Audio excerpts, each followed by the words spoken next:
the government financially ends on 31st July. So why do the initiatives come in force on 1st of January? So why do, sorry? The initiatives like all that you mentioned come in force on 1st of January. Some of them come into effect 1st of Jan, some of them are immediate. So like for example, that's a good question actually. Some of them, for example, like the baby one, that's come into effect already. That came into effect, here. So that's from the 1st of Jan. This one is 1st of August, right? That's in effect now. This one is 1st of Jan. This is to give the employers time so people get used to it, to the system. Again, this one, it comes from the 1st of Jan. Sometimes you have to make new laws to facilitate it. Also, for example, this, of course, for example, these scholarships. This has to come in effect from Jan because you can't give it halfway through the university year. Yeah? Now, this one is immediate. That's already started. So you can go to the legal aid, you can go to the banks. That's already started. Now, the other thing that I also highlighted to you was this one here. For example, the government, using the private doctors. We're still doing some work on that because we're using experts from Asian Development Bank. We know generally what we want. We need to amend a few laws. So it's better to do it properly than to just do it in a hurry. So that's why we're doing it from the 1st of Jan. We have to make some new laws there. This one with the ACCF, the workers' compensation, again, we start from the 1st of Jan. We have to make sure the insurance companies are all in alignment because some people have already paid out insurance to the insurance companies. They'll have to refund the money, so it starts afresh from the 1st of Jan. So it's for those purposes, for practical implementation. Yeah, so that's how it works. For those practical reasons. But some of them, like you said, the housing one, the survey one, all of that is already started, including the babies one. मैं लेकुतुम्बुआ से आया हुआ हूँ। मेरा पास एक सवाल है budget पर, जिससे हमारे इलाके में जो बुआ में जो स्पोर्ट्स हॉर्स रेसिंग बहुत मशहूर है, तो स्पोर्ट्स में क्यों ने आपका जो बजट है हॉर्स रेसिंग पे कोई रकम से आप लोगों ने नहीं रखा ताकि हम लोग यहाँ पे उसको यूटिलाइज कर सके? The question is, Bua apparently is famous for horse racing. So he's saying, have you put any money in the budget for horse racing in the Ministry of Sports? So, no, there is no specific budget, कोई specific allocation horse racing के लिए नहीं देवा गया। Horse racing के लिए नहीं देवा गया। हम लोग की वाला सबमिशन मिला नहीं था। हम लोग बजट कंसल्टेशंस कर रहे हैं लंबासा में। अगर आप है कि वहाँ कोई सबमिशन करता है शायद बात चल पड़ता, बट स्पेसिफिक एलोकेशन नहीं देवा गया है। बट इसका मतलब नहीं है कि आप नहीं सको मिनिस्ट्री ऑफ स्पोर्ट्स की अप्रोच करें, उन लोग के लगे उन लोग के एडिशनल फंडिंग देवा जाए, उन लोग देखे कि कौन कौन एरिया में उन लोग सके स्पेंड करें। तो जस्ट बिकॉज स्पेसिफिकली मेंशन नहीं करा गया स्पोर्ट्स, इट डजंट मीन कि हॉर्सेस डजंट मीन कि हॉर्स रेसिंग की नहीं देवा जी, आप सको मिनिस्ट्री ऑफ स्पोर्ट्स की अप्रोच करें। So what I've said, there's no specific allocation for horse racing, but you can approach the Ministry of Sports and see if they've got any funding available for that. There will be a panel of GPs. What I'm thinking is, basically, my understanding is there are no GPs. So it's a community responsibility for us that we realize if a GP is on a panel, we can allocate to him, say, once in a month, at this time, you come and see the people over here in Dreketi. Something of that nature. No, actually, we're working that out. Like I said, that you probably, given your population size, you may not get somebody 24/7. But you may have, for example, depends on the place. So you may, for example, have a GP that could be based here or based in Nambawalu and may spend, 2 days there, 1 day here, just servicing the rural areas. That's how it can also work. The whole idea is that we get what we call a family doctor. You see, because like the doctor that I was mentioning that I see in Suba, that doctor lives only 1 street away from where we live. So I go there, my wife there, my children go there. All of us go there.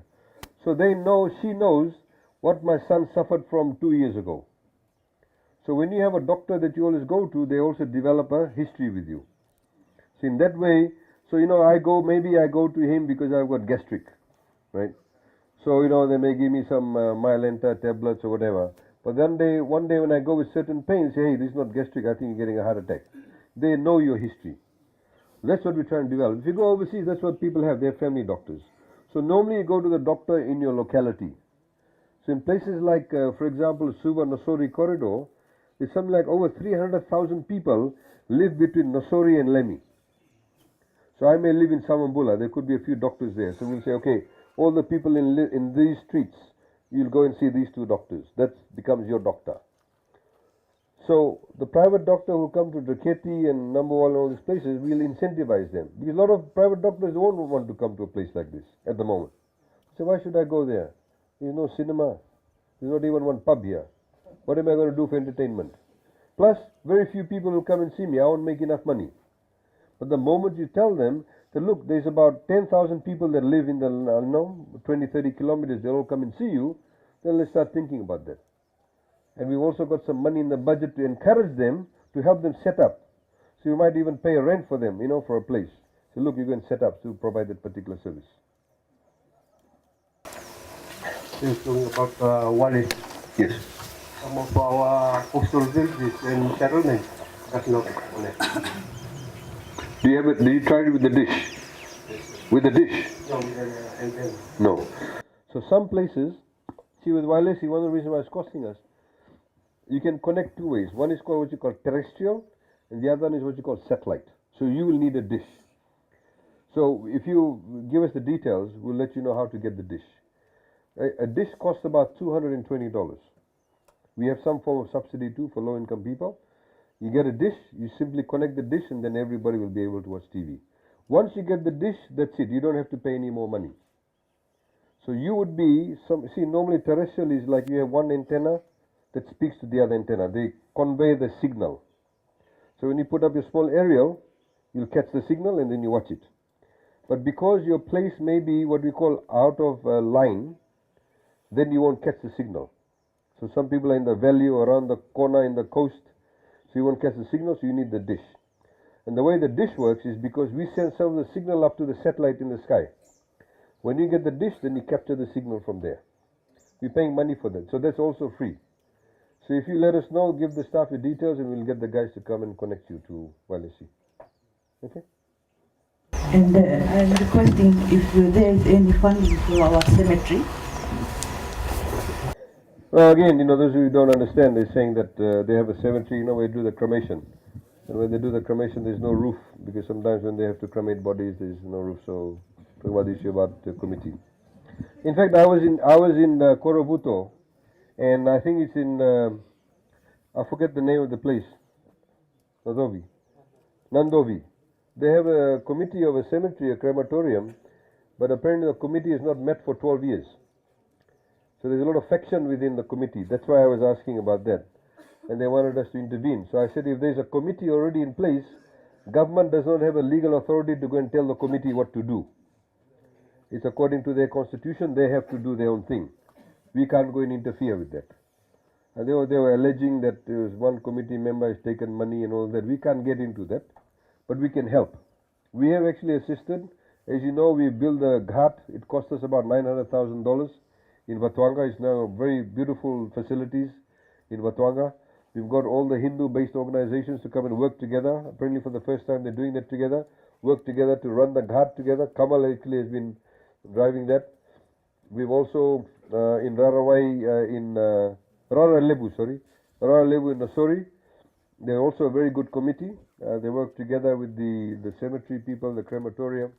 And what we're doing, I don't know what timber you use for cremation, but traditionally in the Western Division, they don't use dongo. They use the rain tree. In the Southern Central Division, they use dongo. Obviously, it's a big problem because, you have a restriction on cutting dongo and all of that. So we've decided, we made allocated funding in the budget, we're going to give them a gas crematorium. So we're going to provide a gas crematorium, but the issue is about the building. So Kamal and Shah from the construction implementation unit are meeting up with them to build them the facility together with a gas crematorium. So if you have a good committee that works, we want to also help you. But you need to come with a united front. We can't have people ding dong with each other and then they come to us, We need to sort it out. Get the land issue sorted out and then we'll help you. The ghat that we built in Batuanga, we actually gave government land to them. We've given them a lease and it's actually proper facilities, goes out into the sea.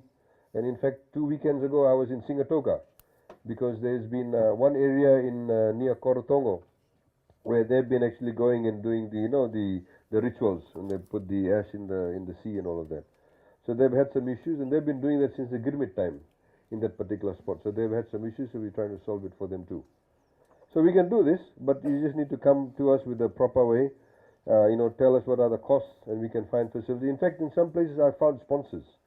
Because sometimes if you give us some good documentation, I can also reach out to people in the private sector. There's a lot of people who want to, contribute. But they'll only do it if everything is in order. No hera feri.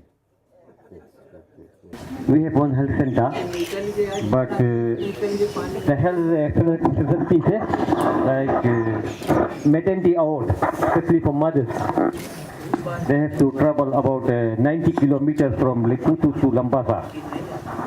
अगर उसमें कोई रकम से आपके ministry of health की तरफ से आपके बजट में मेडेंटी और क्वेश्चन हमारे लेकुतु हेल्थ सेंटर हो जाता तो बहुत अच्छा होता. Budget, for example, I'll tell you. Please come on. For example, we've given $1.5 million to the maintenance of sub-divisional hospitals, health centers and nursing stations. So the Ministry of Health, for example, will say, okay, if there is a particular huge demand for Lekutu, they'll do some upgrade from that $5 million. There is no specific allocation for Lekutu itself, but what we do for the divisional hospitals, sub-divisional hospitals and the health centers and nursing stations, we give them the $5 million. So we say to them, you decide where the demand is, and then you upgrade it accordingly.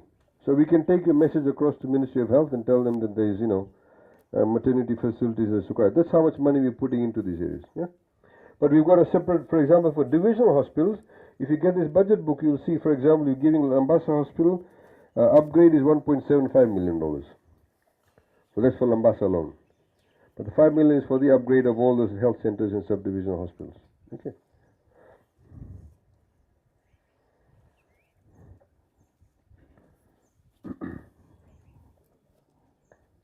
Yeah, there's a lady over here, please.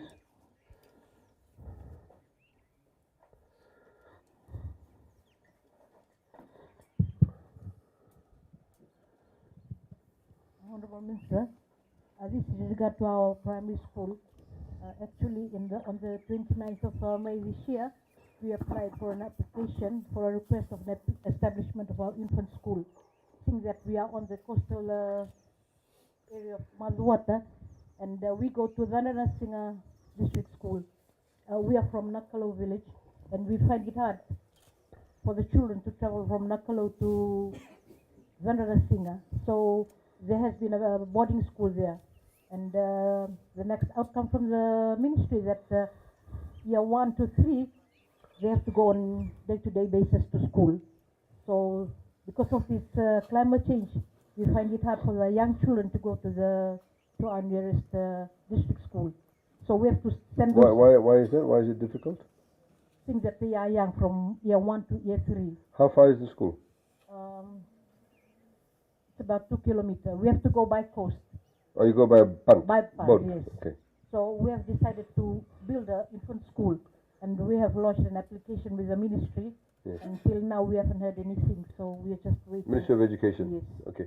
Now I can check up with that. Please give your details to Sonal, and we'll follow up and give you phone contact details, etc. Thank you very much. One of the things which I did not obviously put, there's so many things we've done in the budget, but I have not put everything. I thought I'd put the key issues. One of the things we're doing for the first time, we're doing an entire stock take of all the schools in Fiji. We've never done a stock take of all the schools.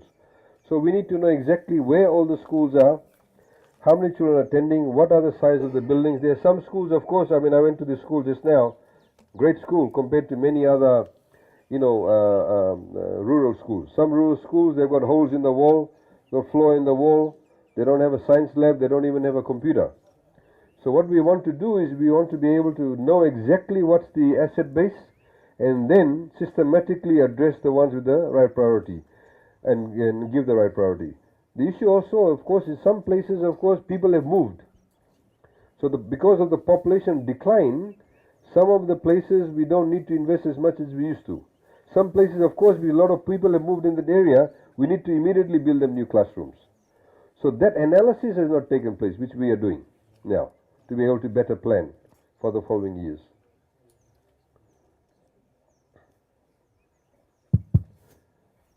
Let's get somebody who hasn't spoken yet. No, why don't you, the mic will be there. Give somebody else. Thank you, Honorable Sir. It's a pleasure to see you here. Thank you for all you've done. The power, the Castle Road, Fiji water in front of our house. Thank you very much. I've been in Fiji for 11 years. I've struggled it out. So my personal request, if I can have a personal audience with you for 15 to 20 minutes, if possible, tomorrow, or I can see you in Suva. I got a lot of agendas that I have in documentation that I'd like to show you, please. It's a personal request, sir, if it's possible. Yeah, okay, no, sure, but not today. We'll take your number down and we'll let you know whether we can do it tomorrow. Yes, sir. Otherwise, you'll have to be in Suva. Thank you, sir. Okay. Please.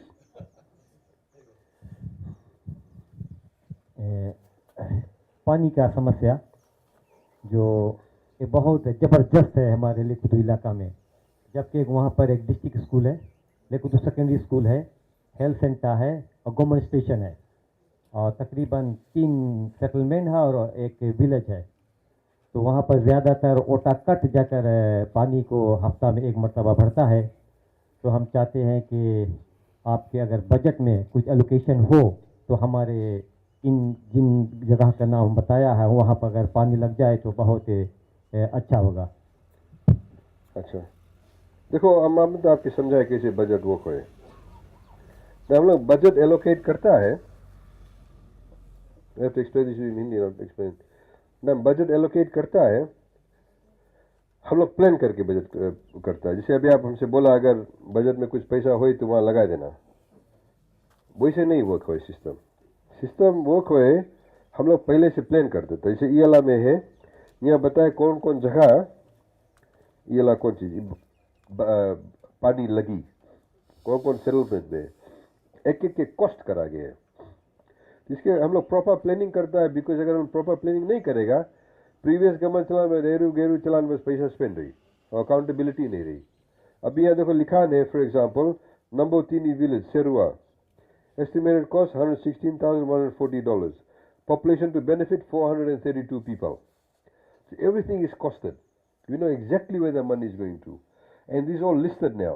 So these people will now come and ask us, connect me this year, and we have to connect it, right? Now in your case, if that is not listed, then you can safely say it's not for this year, but we can safely say it can be put in the following year. So this is a budget information session after the budget. If we, for example, had, maybe from next year we should have budget consultations here before the budget. But you can't get the entire shopping list. We have to do things according to the funding that we have made available. If I go everywhere, everybody will say, give me Tahsil roads. We obviously can't do it. It costs a lot of money, but apart from that fact, we have to have the capacity of enough companies to do the tahsiling. So, but we will make a note of that. But sometimes, like I highlighted to you in the hospital budget, we give a lump sum to specific ministries. So they may have some ability to maneuver that funding. So there may be a drastic need, then they can actually use that money.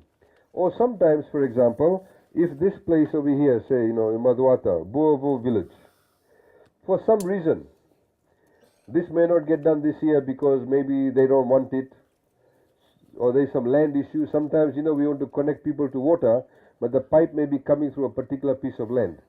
And that landowner, whether it's freehold owner or whatever, it's Itaukia land or whatever it may be, they don't allow that, we cannot spend that money.